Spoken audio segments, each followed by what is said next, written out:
आ जाएंगे सब लोग, लेकिन तब तक भी नहीं आया भाई। खैर एमवीसी स्टार्ट करने लगे हम लोग, ठीक है। और एक मिनट जरा मुझे देना। फिलहाल आज तो खैर देख लेंगे एमवीसी क्या होती है, एमवीसी को थोड़ा सा स्टार्ट करके देख लेते हैं, ठीक है। और एक प्रोजेक्ट देख लेंगे किस तरह से बनता है एमवीसी का, तो इंशाल्लाह तो हम लोग को अच्छा एक स्टार्ट मिल जाएगा,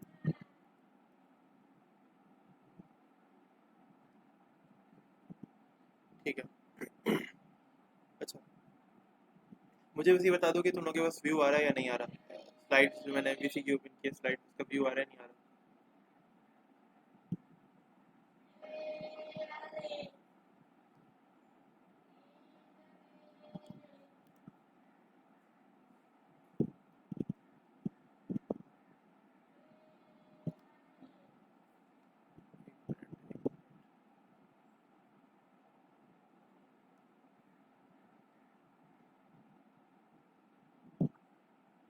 और ऐसे यार इसकी मैसेज की विंडो ना सबसे पीछे जाके ओपन होती है, पता नहीं क्या मसला है इसका।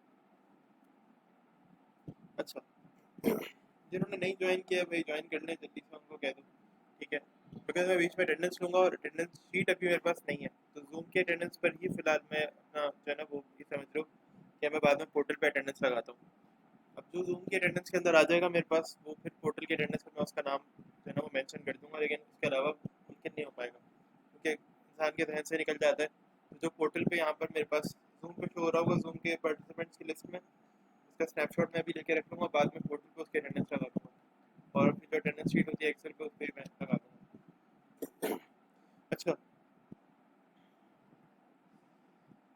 तो भाई एमवीसी, यस, सबसे पहले तो एमवीसी से भी पहले यहाँ पे एक चीज़ और भी लिखी हुई है, ASP.NET, ठीक है। अब ASP.NEट क्या होता है, एमवीसी क्या होती है, या एमवीसी क्या होता है या होती है, वट एवर जो भी कहना चाहो, ठीक है। बेसिकली अगर हम आगे बढ़े थोड़ा सा और इसको डिस्कस करने की कोशिश करें,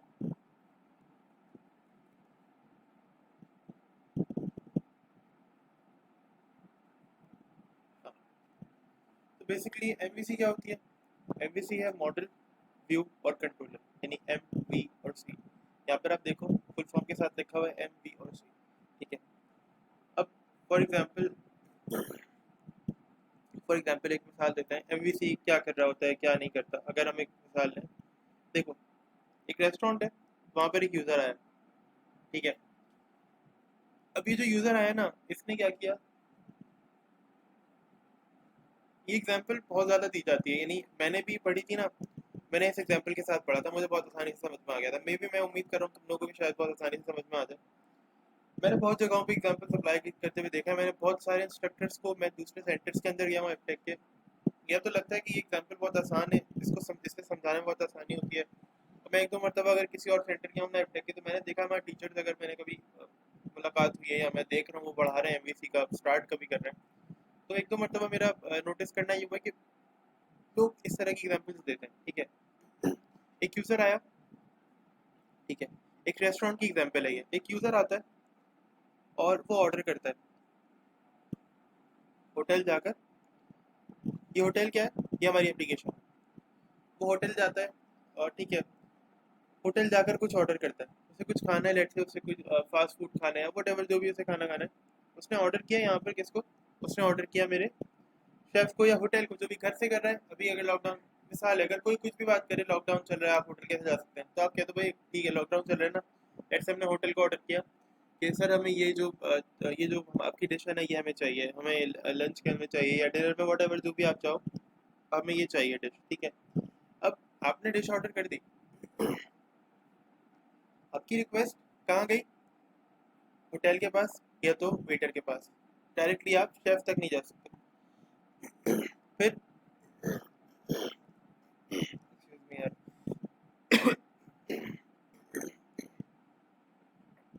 गले में खराश शुरू हो गई। तो आपने क्या किया, आपने अपने होटल को या वेटर को ऑर्डर दिया कि सर मुझे ना ये डिश चाहिए, मुझे ये आपकी जो डिश है मुझे लेट्स से अपने डिनर के लिए अपने लंच के लिए चाहिए। तो वेटर ने कहा कि सर बस आपसे थोड़ा सा इंतज़ार हमें करना है। वेटर क्या गया, वेटर गया सीधा सीधा शेफ़ के पास, वेटर ने शेफ़ से कहा भाई ये यूज़र आए हैं, लेट्स से तकी साहब आए हैं, तकी साहब को ये डिश जो है ना बना के दे दो। अब यूज़र ने क्या किया, सारे इंग्रेडिएंट्स वगैरह मिलाए, वो सब सब कुछ किया, एक डिश में सब कुछ रखा, उसमें सब कुछ सारे इंग्रेडिएंट्स सारी चीज़ें मिला मिलू के वो सब उसने डिश तैयार कर ली। उसने डिश किसको दी? डिश बन गई। लेट्स से मैंने पिज्ज़ा ऑर्डर किया था, डिश बन गई पिज्ज़ा, ठीक है। अब ये मॉडल या ये जो शेफ है, इस शेफ ने सारा काम किया ना, सारी फंक्शनैलिटी किसने बनाई? देखो होटल बेशक मेन है, लेकिन असल में अगर वहाँ शेफ नहीं होगा ना तो होटल का कुछ नहीं होगा, वहाँ पे कुछ नहीं होता। तो शेफ को पिज़्ज़ा बनाना आता था, उसने बहुत अच्छा पिज़्ज़ा बनाया। लेट्स से मैं ब्रॉडवे गया, मैंने ब्रॉडवे पे ऑर्डर किया, वहाँ पे जो भी वेटर या होटल था, मैंने कहा भाई ये मुझे ये पिज़्ज़ा चाहिए, मैं वहाँ बैठा हूँ। अब शेफ बना रहा है पिज़्ज़ा, शेफ ने पिज़्ज़ा बना लिया। अब वो पिज़्ज़ा किसके पास आएगा? पिज़्ज़ा मेरे पास आएगा। बस ये जो वेटर या ये जो होटल वाला बंदा है, ये बीच में आएगा, और जैसे ही ये बाहर निकल के आ रहा होगा ना मेरे पास शेफ, ये वेटर आएगा, अरे अरे रुक जाओ रुक जाओ रुक जाओ रुक जाओ। तो शेफ कहेगा क्या हुआ? वेटर कहेगा अरे भाई मैं जाऊंगा ना यार, तुम क्यों जा रहे हो डायरेक्ट? सीन ये है कि वेटर डायरेक्टली मुझसे रब्ता करेगा, वो मुझे प्रोडक्ट देनी हो या मुझसे प्रोडक्ट का या जो भी मैं डिश मांग रहा हूँ उसका ऑर्डर लेना हो, ठीक है। क्योंकि जब वो मुझे डिश देगा तो जाहिर है उसको लालच है ना, उसको टिप दूंगा मैं, इसलिए। खैर वो सब छोड़ो, टिप विप का सीन। असल में जो होता है ना वो ये होता है कि यूज़र आएगा आपके होटल पे, यूज़र आपसे कहेगा कि भाई मुझे ये डिश चाहिए, मुझे पिज्ज़ा चाहिए। अब आपने क्या किया, आपने शेफ़ को ऑर्डर दे दिया, यानी जो भी वेटर होगा, जो भी होटल के अंदर जो भी मैनेजमेंट होगी, उसने शेफ़ को ऑर्डर दिया कि जी यूज़र है, इनको पिज़्ज़ा चाहिए। शेफ़ ने पिज़्ज़ा बनाया और शेफ़ ने दोबारा से वही वेटर को दे दिया, वेटर ने क्या किया, मुझे ला के वापसी कर दिया, ठीक है। अब इसको एमपीसी में समझते हैं। यूज़र आया वेबसाइट पे, यूज़र ने कोई फंक्शन परफॉर्म करने की रिक्वेस्ट की यहाँ पे, वो रिक्वेस्ट कहाँ जाएगी? वो जाएगी कंट्रोलर पे। इससे हमें कंट्रोलर की जॉब समझ में आ गई कि कंट्रोलर की जॉब क्या है। वहाँ वेटर की जॉब समझ में आई थी, वेटर की जॉब क्या थी? वेटर की जॉब थी यूज़र की रिक्वेस्ट को हैंडल करना, और यूज़र की रिक्वेस्ट में ये समझना कि यूज़र चाह क्या रहा है और यूज़र किस तरह से क्या काम करना चाह रहे हैं, ठीक है। तो कंट्रोलर वेटर की जगह है यहाँ पर। तो वेटर की जॉब का क्या मतलब है? कंट्रोलर की जॉब का क्या मतलब है? It means controller job is to handle the request of user, ठीक है। And if it is needed so forward it to the model, अगर ज़रूरत पड़ती है तो उसे मॉडल की तरफ फॉरवर्ड कर दे, यानी एम वी सी में एम मॉडल, सी पढ़ चुके, अभी वी पे भी आएंगे, व्यू क्या होता है। ये हम आगे बढ़े, ये भी कंट्रोलर चलता चलता जा रहा है किसके पास? मॉडल के पास। अरे अरे मॉडल रुको रुको रुको, मॉडल ने कहा क्या हो गया भाई? अरे मॉडल रुक जाओ, यूज़र ने कुछ डेटा मंगवाया, यूज़र ने कुछ डेटा भेजा, इसको सेव कर लो। मॉडल ने कहा ठीक है कोई मसला नहीं है, परेशान क्यों हो रहे हो? मॉडल ने कहा सक्सेस का मैसेज ले जाओ, यानी सक्सेस लिखते हैं ना, सक्सेसफुली सेव। मॉडल ने कहा ठीक है तुम ऐसा करो, सक्सेसफुली सेव का मॉड जो रिजल्ट है ना वो यहाँ शो करा दो। या एक और एग्जांपल लेते हैं।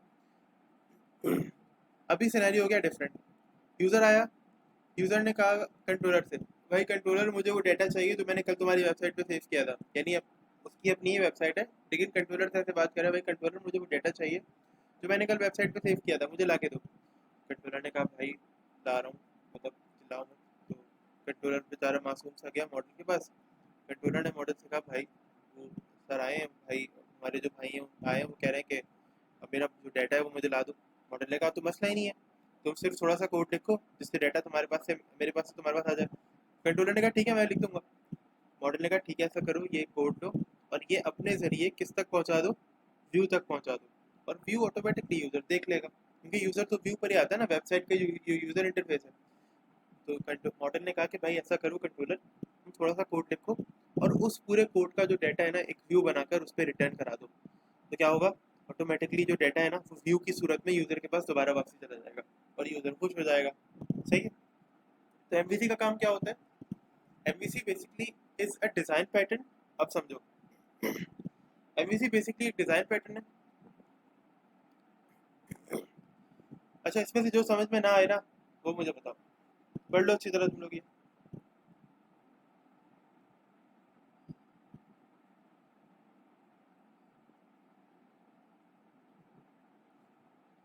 MVC is a model view controller. MVC is a design pattern. MVC pattern is used for building web, mobile, and desktop applications, etc. Most of the technologies and platforms are using MVC design pattern like Java, PHP, .NET, AngularJS और बहुत सारी चीज़ें। AngularJS में हम पढ़ चुके हैं, .NET में भी पढ़ रहे हैं, PHP और Java में भी हमने पढ़ा नहीं है। Java के अंदर जब हम एंड्रॉइड आगे अगर आप में से कोई थर्ड सेमेस्टर के अंदर या 3 इयर्स के अंदर अगर आप में से कोई एनरोल्ड है, तो अगर आप लोग आगे चलेंगे हमारे साथ, थर्ड सेमेस्टर में भी आओगे अगर कम से कम आप में से ज़्यादातर लोग, तो थर्ड सेमेस्टर में आप लोग इस बात को नोटिस करोगे कि हम MVC पढ़ेंगे लारावेल के साथ। PHP बहुत अच्छा फ्रेमवर्क है, बहुत मज़ेदार है, ठीक है। तो लारावेल के फ्रेमवर्क के साथ हम फिर से दोबारा क्या पढ़ेंगे, MVC का डिज़ाइन पैटर्न पढ़ेंगे। अगर जावा के थ्रू आप आगे जाना, आप एंड्रॉइड तक हमारे साथ होगी अगर फोर्थ फिफ्थ सेमेस्टर में, तो फिर हम एंड्रॉइड के साथ यानी जावा के साथ हम क्या पढ़ेंगे, हम जावा के साथ फिर से जो डिज़ाइन पैटर्न है MVC वो स्टडी करेंगे। अच्छा, MVC को अगर थोड़ा सा और समझते हैं, देखो सबसे पहले तो ये समझो, किसी को कुछ पूछना है? अच्छा 1 मिनट रुपये, यार अटेंडेंस लगा लूँ तुम लोगों की मैं। अब ये देखो मैं लगा अटेंडेंस लगाने आई हूँ, आए हो गए, खैर कोई बात नहीं।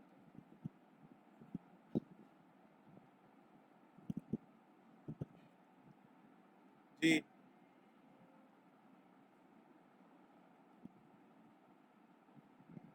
अच्छा, तुम्हारा फोन, तुम फोन से आ रहे हो सामने से?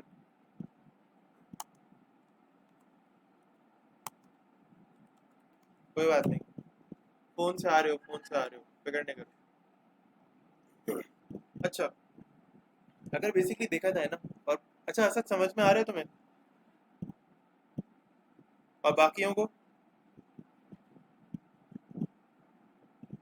यार मैसेज नहीं करना, अगर माइक ओपन करके बोल सकते हो तो कर दो, क्योंकि मैसेज पढ़ने के लिए सारी विंडोज बंद करनी पड़ती है।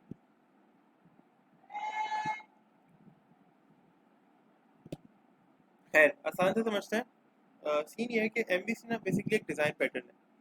हम कोई भी एप्लीकेशन बनाते हैं, तुम लोग अगर सी शार्प याद हो, तो हम क्या करते थे, हमने विजुअल स्टूडियो ओपन किया, विजुअल स्टूडियो ओपन करके सॉल्यूशन एक्सप्लोरर को अगर देखो ना, तो वहाँ बहुत सारी फाइल्स होती हैं। अब फर्ज करो, अगर अपनी वेब डिज़ाइनिंग को याद करो, तो वेब डिज़ाइनिंग में क्या होता था, HTML की फाइल एक जगह होती थी, जावास्क्रिप्ट की फाइल एक फोल्डर में, बूटस्ट्रैप की फाइल एक फोल्डर में, इमेजेस की सारी फाइल्स जो इमेजेस होती थी सब एक फोल्डर में।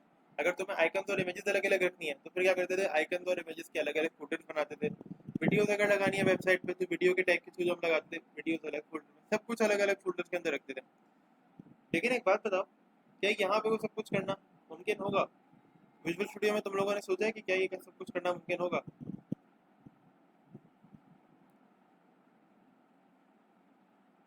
बताओ भाई, तुम लोग सब इतने खामोश हो जाते हो एकदम से।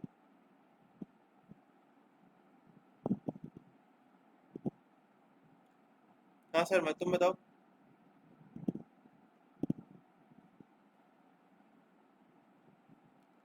तो रहा लगता है। खैर, तो भाई मैं पढ़ा देता हूँ, तुम लोग आंसर तो कर ही नहीं रहे हो। खैर मैं ये बताता हूँ कि बेसिकली, हाँ बिल्कुल ये बात हम, ये बात ये पॉसिबल है कि हम बिल्कुल वही वाला काम यहाँ कर सकें, लेकिन अब यहाँ पे हमें एक डिज़ाइन पैटर्न यूज़ करना पड़ेगा, यानी डिज़ाइन पैटर्न फॉलो करना पड़ेगा कि किस तरह से, कैसे, कौन सा बेस इस्तेमाल करके, कौन सा स्टाइल अपना के हमें एप्लीकेशन को बनाने में आसानी होगी, ठीक है। अगर सिर्फ ASP.NET की एप्लीकेशन देखो ना, तो वहाँ पे उस वो डिज़ाइन पैटर्न MVC वाला फॉलो नहीं होता। वहाँ पे क्या होता है, एप्लीकेशन इसी तरह से बनती हैं, कोड सारा ऐसे ही किया जाता है, लेकिन वहाँ पे क्या होता है, HTML अलग लिखो, CSS अलग लिखो, HTML के अंदर C शार्प नहीं लिख सकते, C शार्प में HTML नहीं लिख सकते। MVC के अंदर HTML की फाइल के साथ आप C शार्प लिख सकते हो साथ के साथ। अभी इसको डिस्कस करेंगे नेक्स्ट क्लासेस के अंदर कैसे, लेकिन आप कर सकते हो, ठीक है। तो ये काम हम नॉर्मल वेबसाइट्स के अंदर नॉर्मल ASP.NET पे नहीं कर सकते थे, ठीक है। फिर एक और बात ये कि MVC हमें इस बात की आसानी देती है, इस बात का कंट्रोल देती है, इस बात में हमें बहुत ज़्यादा ईजीनेस देती है कि आप ना अपने काम को बहुत ज़्यादा ऑर्गेनाइज कर सकते हो। क्योंकि सारे फोल्डर्स आपको, जब जब आप MVC मॉडल व्यू कंट्रोलर सब चीज़ें अलग अलग रखोगे, तो लॉजिक एकदम से अलग हो गई, ठीक है। जहाँ पे आप कंट्रोलर से रिक्वेस्ट को हैंडल कर रहे हो यूज़र की, वो कंट्रोलर सारे एक साथ अलग हो गए, फिर व्यूज सारे अलग अलग हो गए। तो बेसिकली आप अपने डाटा को ना, अपनी एप्लीकेशन को ऑर्गेनाइज करने के अंदर MVC आपकी बड़ी मदद करती है, ठीक है। अच्छा, अब what is ASP.NET MVC? तो ASP.NET MVC is a .NET framework। ASP.NET क्या है? ASP.NET एक .NET का फ्रेमवर्क है, ठीक है, विच फॉलोज MVC डिजाइन पैटर्न, ठीक है, जो कि MVC का डिजाइन पैटर्न फॉलो करता है, ठीक है। अगर सिंपल ASP.NET होती तो मैं कहता कि ये फॉलो नहीं करता MVC का डिजाइन पैटर्न, बट अभी ये है ASP.NET MVC, ठीक है। अच्छा, तुम लोगों के नोट्स में से जो तुम लोगों की बुक्स हैं उसी में से मैंने बनाया, तो इसमें ये सिर्फ लुक वाइज अच्छे लग रहे हैं, यानी लुक वाइज इसमें तुम लोगों को डिफरेंस लग रहा होगा, क्योंकि मैंने सोचा थोड़ी सी इंटरेस्टिंग हो जाएगी ये स्लाइड्स अगर मैं लुक वाइज जरा अच्छा करूँगा, इसलिए, ठीक है। बाकी और इसके अंदर कोई मसला नहीं होता, MVC की डिज़ाइन पैटर्न को ASP.NET MVC जो है वो MVC की डिज़ाइन को पैटर्न फॉलो कर रहा है, ठीक है। फिर ASP.NET MVC is use for web development, बिल्कुल ASP.NET MVC जो है वो वेब डेवलपमेंट के लिए यूज़ की जाती है। इसके अलावा ASP.NET MVC provides everything required to build a web application using MVC design pattern, ठीक है। ASP.NEट MVC क्या कर रहा होता है, ये आपको वो हर नीड प्रोवाइड कर रहा होगा जो आपके लिए ज़रूरत होता है, यानी जिसके लिए आप ये समझ रहे हो कि आपको जिस चीज़ की ज़रूरत होती है किस क्या करने के लिए, सारे टूल्स, सारी फंक्शनैलिटीज़, सारी आसानियाँ आपको दे रहा होता है ये, जो आपको वेब डेवलपमेंट करने के लिए फ़र्ज़ करो आपके रास्ते में आए, आपको ज़रूरत पड़े या आपको आपको आपके काम आ सके, ठीक है, ये आपको हर चीज़ प्रोवाइड करता है, ठीक है। अच्छा, यहाँ पे फ़िलहाल स्लाइड्स तो हमारी ख़त्म हुई, अभी आज मैं कुछ खास नहीं कर रहा, बहुत समझो बस थोड़ी देर में ख़त्म होने वाली क्लास है, ठीक है। बेसिकली आज हम ये करते हैं कि हम आज अपनी एप्लीकेशन एक बेसिक सी बना के देखते हैं, ठीक है, कि एक बेसिक एप्लीकेशन किस तरह बनती है, क्या हो रहा होता है, क्या नहीं होता, और ये क्रिएट कर लेते हैं। विजुअल स्टूडियो यहाँ पे हमारे सामने है, ठीक है। अच्छा, आप लोगों के पास जो विजुअल स्टूडियो है उसका जो यूआई है वो थोड़ा सा डिफरेंट है, ठीक है, इसका यूआई जो है थोड़ा सा डिफरेंट है, सही है। हम क्या करते हैं, एक नया प्रोजेक्ट बना लेते हैं, और सी शार्प, आप लोगों के पास क्या होता है, एक टिप मैं दिखाता हूँ, अगर मेरे पास स्नैपशॉट कहीं पड़ा हुआ मेरे पास, ये इरफान वगैरह वालों की जो क्लास है इनको मैंने आई थिंक एमपीसी पढ़ाई है, तो इनके पास मेरे पास होने चाहिए लेक्चर। अल्लाह अल्लाह अल्लाह, हाँ बिल्कुल। अच्छा, ये खैर हमारा आगे की क्लास के अंदर होगा, मे बी नेक्स्ट कुछ क्लासेस के अंदर होगा ये, बट अभी जो हमें देखना है ना वो प्रोजेक्ट वाला सीन देखना है। ये देखो, आप लोग इस पे तवज्जो दो, हमें फिलहाल अभी वो सारी चीज़ें जो गुजरी हैं वो अभी हमें नहीं पढ़नी, हमें जो चीज़ देखनी है वो ये देखनी है कि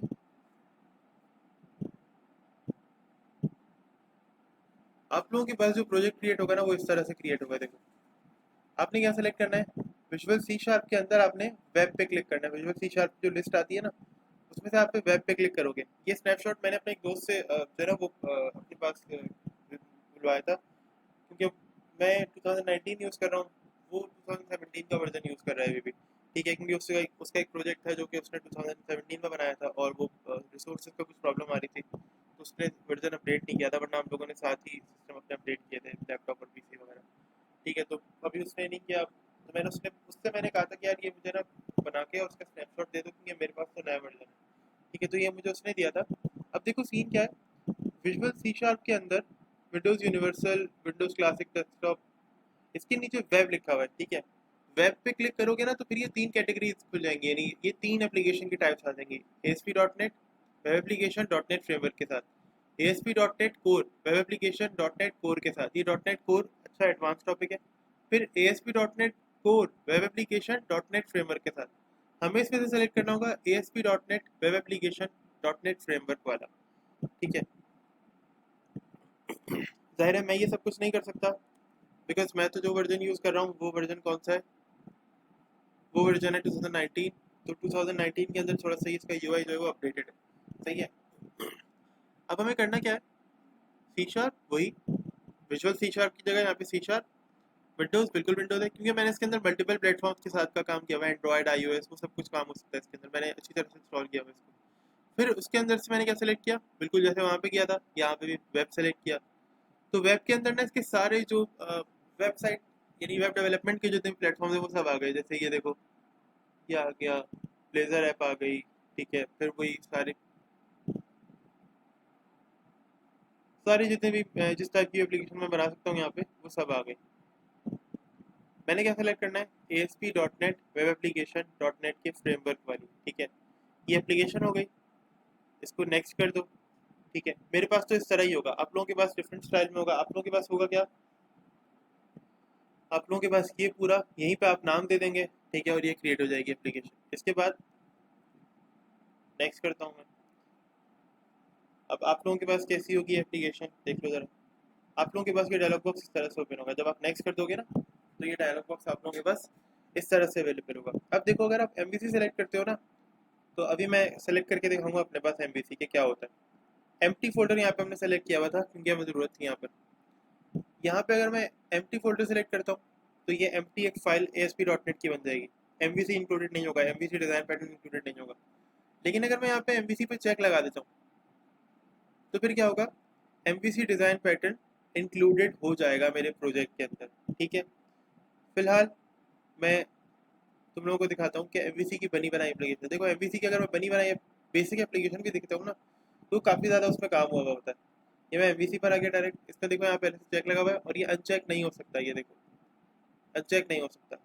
ये मैं डायरेक्टली बस कुछ भी नहीं कर रहा, अभी जैसे जैसा है मैं वैसा क्रिएट कर रहा हूँ, क्रिएट कर दूँ, अभी एप्लीकेशन क्रिएट हो जाएगी बस।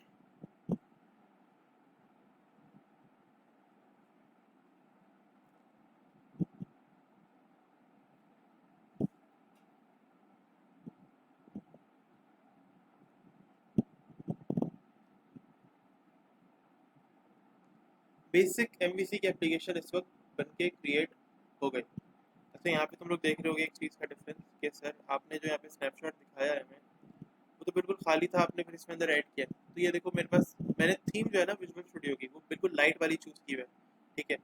तो मुझे इस तरह का नज़र आ रहा है, लेकिन अगर आप नॉर्मल वाली यूज़ करते हो थीम, तो आपको इससे नज़र आएगा। अच्छा, फिर आप देखो यहाँ पे आपको कुछ फोटोज नज़र आ रहे हैं, यहाँ पे भी नज़र आ रहे होंगे, ये फोटोज मुझे यहाँ नज़र आ रहे हैं, ठीक है। अब इनको मजीद हम डिस्कस करेंगे, ठीक है। इस एप्लीकेशन को फिलहाल मैं आपको रन करके दिखा देता हूँ कैसे रन होगी। यहाँ मैंने ये स्टार्ट कर दी, एप्लीकेशन ओपन हो जाएगी। अब देखना इसके अंदर होगा क्या क्या।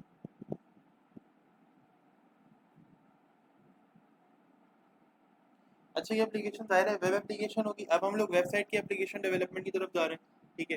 तो ये एप्लीकेशन क्या करेगी, ये एप्लीकेशन आपके ब्राउज़र पे ओपन होगी, जो भी आपका डिफ़ॉल्ट ब्राउज़र होगा। मेरे यहाँ पे क्रोम है, तो ये मेरे क्रोम पर ओपन होगी फिलहाल। अच्छा, ये ASP.NET की एप्लीकेशन जो होती है ना, MVC की जो एप्लीकेशन होती है, ये IIS सर्वर पे चलती है, यानी इंफॉर्मेशन इंटरनेट इन्फॉर्मेशन सर्वर पे चल रही होती है, ठीक है। जो कि .NET का अपना सर्वर होता है, उस पर चलती है। तो आप जब भी .NET का फ्रेमवर्क इंस्टॉल करेंगे, विजुअल स्टूडियो इंस्टॉल करेंगे इंडीड, तो ऑटोमेटिकली आपके पास इंस्टॉल हो जाएगी, आपको परवाह करने की ज़रूरत नहीं, फिक्र करने की ज़रूरत नहीं है, ठीक है। ये देखो, इतना सारा काम पहले से होकर मिला हुआ है, मतलब ये पूरी एप्लीकेशन पहले से बनी हुई है। सब कुछ मैं सब तभी तो मैं तुम लोगों को सब इसका सबका कोड भी दिखा देता हूँ। ये देखो, ये सब ये क्लिक करेंगे ना, तो पेज पे जाएगा बकायदा ही।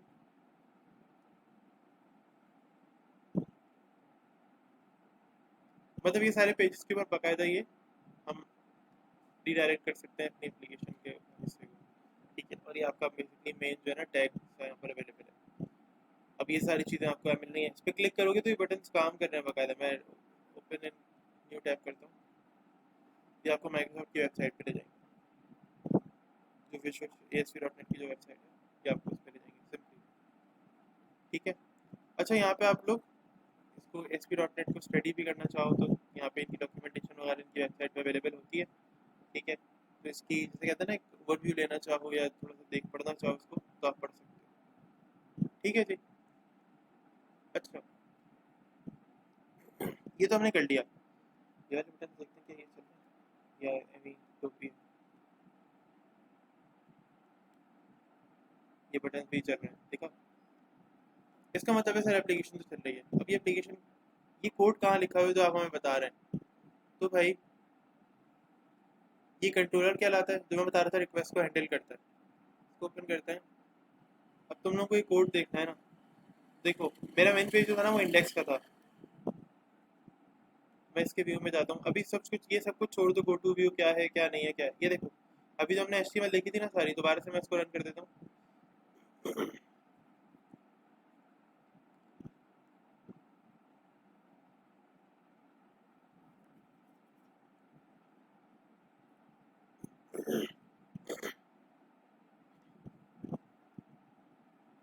ये देखो, ये जो सारा ये जो सब कुछ लिखा हुआ है ना यहाँ पे, अगर मैं सारा देखूँ, ये देखो एप्लीकेशन नेम, तो एप्लीकेशन नेम में कहाँ देख सकते हैं हम लोग, ये सब कुछ यहाँ पे गिवन है।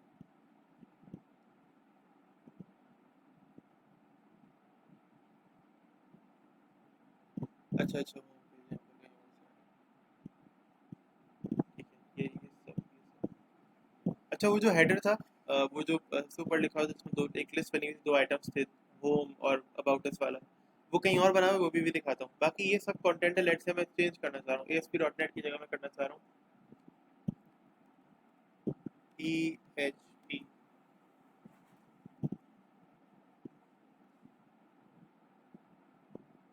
ये देखो, PHP.NET कैसा,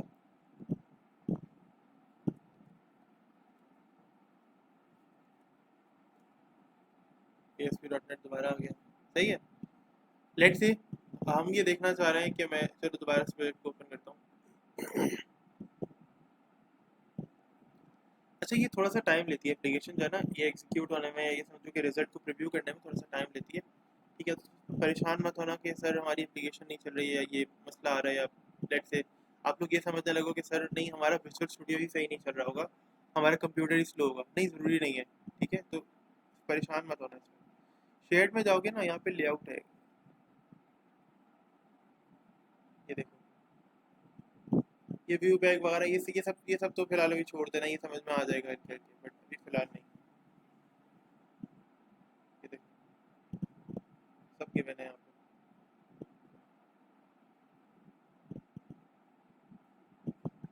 माई एसपी.NET एप्लीकेशन,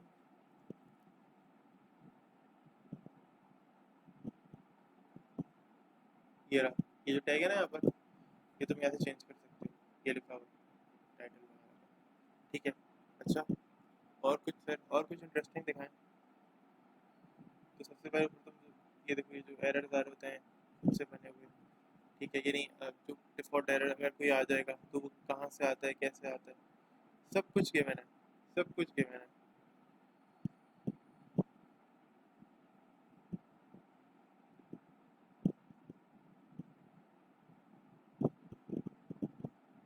एप्लीकेशन नेम देखा था तुम लोगों ने यहाँ पर, ये एप्लीकेशन नेम, ये चेंज कैसे होता है। ये देखो, ये गिवन नेम यहाँ पर लिखा हुआ है। ठीक है, ये मैंने कर दिया, मैं अपना नाम लिख दिया।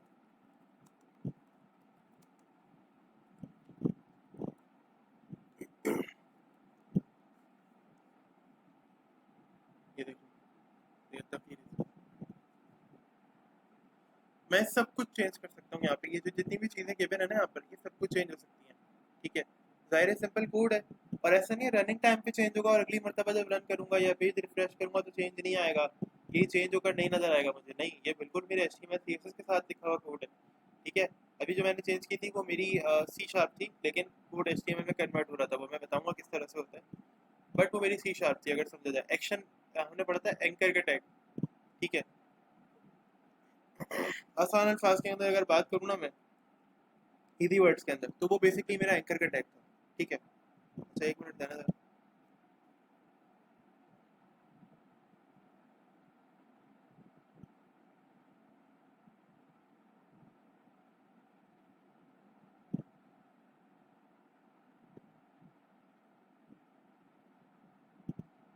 अच्छा, तो मैंने क्या बताया कि हम इस तरह से उसे कंटिन्यू किया करेंगे कि अगर हमें एंकर का टैग लगाना है तो हम यहाँ पर एक नया वो है, C# का एक नया सीन है, कैसे वो काम करते हैं, एंकर का टैग क्या होता है, एंकर के टैग की जगह क्या क्या चीज़ें यूज़ करते हैं, और ये सब चीज़ें किस तरह से काम कर रही होती हैं। ठीक है, हम फर्दर अपनी क्लासेस में देखेंगे, हमें बहुत सारी चीज़ें सीखनी है। ठीक है, और हमें बहुत सारा स्टफ़ है जिसे समझना है, उसका कोड करना है, उसको समझ लो कि अपने जो है ना, अपने रोज़मर्रा के इस्तेमाल में लेकर आना है। हमें अपनी अप्रोच MVC के अंदर बिल्कुल प्रोफेशनल्स वाली रखनी है। बहुत अच्छे अच्छे टॉपिक्स हैं MVC में, बहुत अच्छे अच्छे टॉपिक्स हैं, तुम लोग बहुत एंजॉय करोगे MVC को पढ़ के। ठीक है, और तुम लोग बहुत ज़्यादा चीज़ें लर्न करोगे, नई नई बहुत ज़्यादा चीज़ें नई नई सीखोगे। ठीक है, मेरी कोशिश ये रहेगी कि मैं जितना ज़्यादा इनपुट दे सकता हूँ ना MVC के अंदर, क्योंकि MVC इस वक्त अगर बात करूँ ना, तो .NET एंटरप्राइज लेवल की एप्लीकेशंस को बनाने में यूज़ होती है। MVC का उसमें बहुत बड़ा किरदार है, और अब तो खैर MVC कोर पे भी काम हो रहा है। ठीक है, तो एमवीसी का बहुत ज़्यादा किरदार है उसके अंदर। डॉट नेट कोर की एप्लीकेशन, एमवीसी कोर की एप्लीकेशन, उसके लिए आपको एमवीसी का सीखना ज़रूरी है और एमवीसी की बहुत अच्छी नॉलेज का होना ज़रूरी है, ठीक है। तो हम कोशिश ये करेंगे जितना मैक्सिमम मैं इनपुट दे सकता हूँ ना एमवीसी के अंदर, यानी ज़ाहिर है देखो कोर्स जो है ना वो बहुत, कोर्स के अंदर बहुत ज़्यादा चीज़ें होती हैं लेकिन फिर भी एक लिमिट तक जाती हैं, ठीक है। हमें ख्याल रखना पड़ता है टाइम लिमिट का भी। मैंने कोर्स तुम लोगों को डिज़ाइन नहीं किया लेकिन फिर भी मैं बताऊँ कि ज़ाहिर टाइम लिमिट्स का हमें बहुत ज़्यादा ख्याल रखना पड़ता है, लेकिन मेरी कोशिश ये रहेगी मैं जितना ज़्यादा अपनी तरफ से इनपुट दे सकता हूँ, जितनी ज़्यादा मैक्सिमम चीज़ें कवर कर सकता हूँ वो मैं कवर करूँ, और तुम लोगों को जितने कम प्रॉब्लम्स फेस करने को आ सकते हैं ना वो कम से कम प्रॉब्लम्स फेस करने को आए। और फिर एक और क्वेश्चन क्या, एक भाई वाला मशवरा है कि practice makes the man perfect. और ख़ास तौर पे हमारी जो फील्ड है, अगर मैं अपनी भी मिसाल देता हूँ, अभी ईद गुजरी थी, या अगर फ़र्ज़ करो, खैर 2-3 दिन से कुछ नहीं होता, वो 2-3 दिन में भी हम काम ही कर रहे थे, वो प्रोजेक्ट आए हुए थे वो पूरा कर रहे थे। अगर मैं 3 महीने तक कोडिंग ना करूँ ना, तो फिर चौथे महीने जब मैं कोडिंग करूँ तो क्या पता कहीं ना कहीं मैं मिस्टेक करूँ, ठीक है। 2-3 महीने तक मैं कोडिंग ना करूँ या मैं कोई काम अपना ऐसा ना करूँ, फिर चौथे या तीसरे महीने जब मैं काम करने बैठूंगा ना, तो क्या पता जिस काम में बिल्कुल परफेक्ट था उस काम में मैं थोड़ा सोच के कर रहा हूँ, यार नहीं कहीं मैं गलत ना कर दूँ, कहीं ये ना हो जाए, कहीं वो ना हो जाए। इसलिए practice makes the man perfect, आप प्रैक्टिस करो। और ये मेरा नहीं है, ये हर किसी का ऐसा होता है।